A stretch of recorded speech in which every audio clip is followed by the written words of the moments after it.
The Young and the Restless Spoilers Folk. Hey everyone, welcome back to our channel. Today is a fantastic day to dive deep into the chaotic, dramatic world of Genoa City. Grab a snack and get comfortable, because we have an absolute bombshell to discuss today. I am literally shaking right now. I just finished watching the latest episode and I am typing this furiously in the middle of the night because I have to get this out of my system. I cannot believe they actually did that. I mean, we all had our theories, we all suspected something was terribly off, but seeing it actually play out on screen? Chills. Literal chills down my spine. Are you guys seeing this? Am I the only one who completely lost their mind when that smartphone screen lit up? Because I am still trying to process the sheer level of insanity that just dropped on our screens, and my brain is absolutely buzzing. Let me just back up for a second because my mind is going a million miles an hour, and I am getting way ahead of myself. But seriously, that final scene, the horror movie aesthetic, the writers have been giving us some absolute gold lately, but this specific moment feels like something straight out of a premium cable psychological thriller.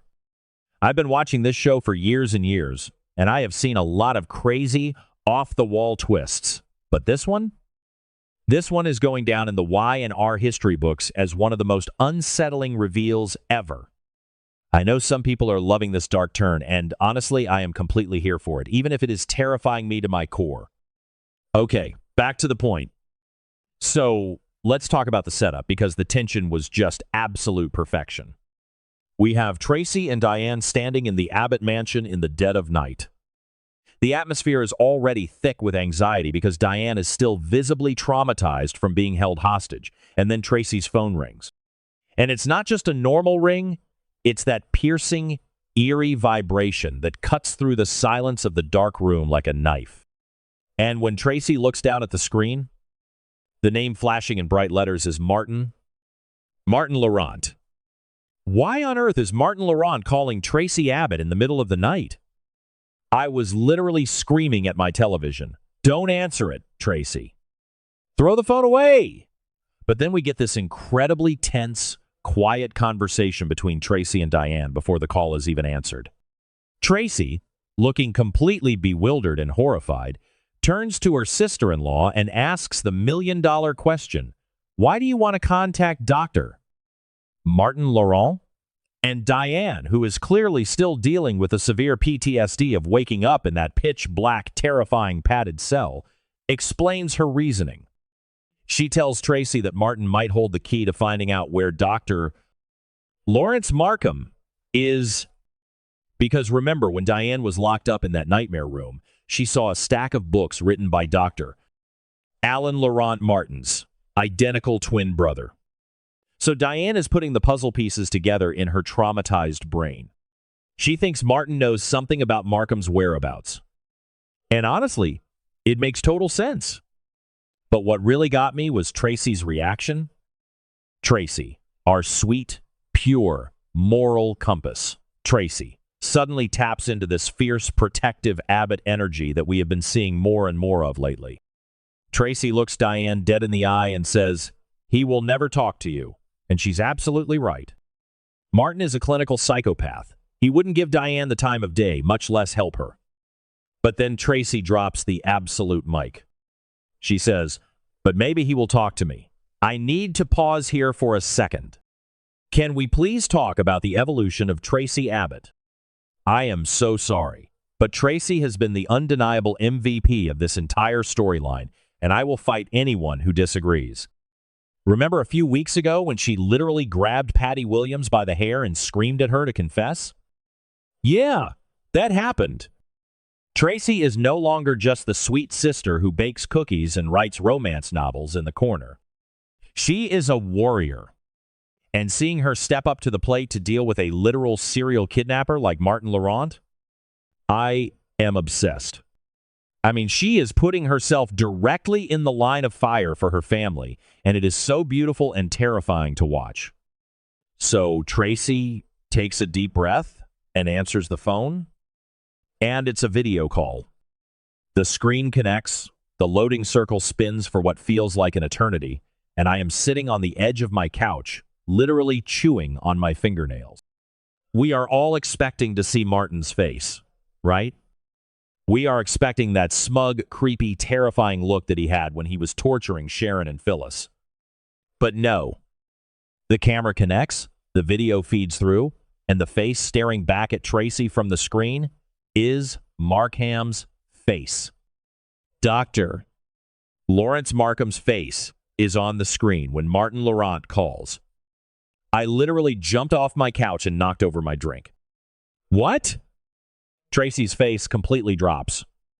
The absolute horror, the confusion, the sheer visceral terror in her eyes perfectly mirrored my own reaction. How is this possible? Why is Markham calling from Martin's phone number? Or wait, is Markham actually Martin? Yes. Yes, he is. And the second I realized it, my jaw hit the floor. Because it all makes terrifying, brilliant sense now.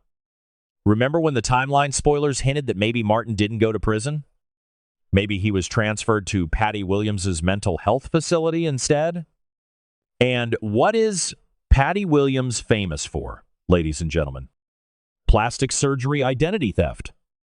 Remember years ago when Patty had her face surgically altered to look exactly like Dr. Emily Peterson so she could steal Jack? She did it before, and she just did it again.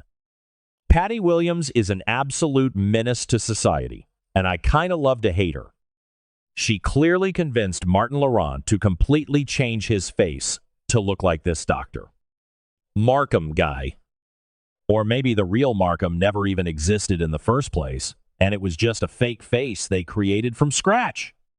This means that the man who ambushed Diane in her car, the man who strangled her from the back seat with a wire, the man who locked her in a padded cell, was Martin Laurent the entire time. He was hiding in plain sight with a brand new face. I am getting ahead of myself, but think about the massive implications here. Martin Laurent is one of the most twisted, sadistic villains we've had in recent years. Remember when he trapped Sharon and Phyllis in that clinic? He played those sick, twisted, psychological games with them. Sharon and Phyllis literally had to save each other's lives to escape his bizarre trap. And now, he is back, wearing a completely new face and working side by side with Patty Williams.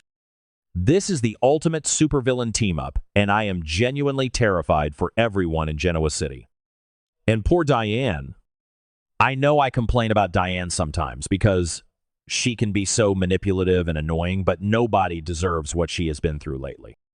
She was just trying to drive home after a long, exhausting day, and this monster was hiding in her back seat. The visual of Markham, who we now know is Martin, lunging from the shadows, wrapping that wire around her neck while she was driving. The car speeding out of control into the dark night. It is pure, unadulterated nightmare fuel. And now she knows that the man who tortured her is Martin.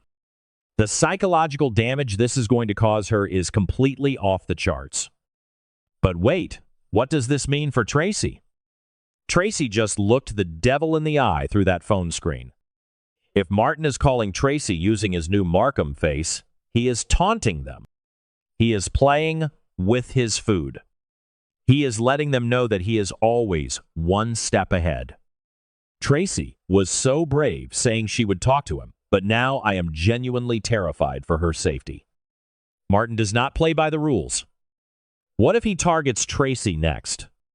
If he touches one single hair on Traci's head, I swear Jack and Kyle will burn the entire city down to the ground. And let's bring Sharon and Phyllis into this conversation, because you just know they are going to get dragged back into this mess. The spoilers literally said that Sharon and Phyllis might have to team up again to help Diane. They are the only ones who truly understand how Martin's sick, twisted mind works.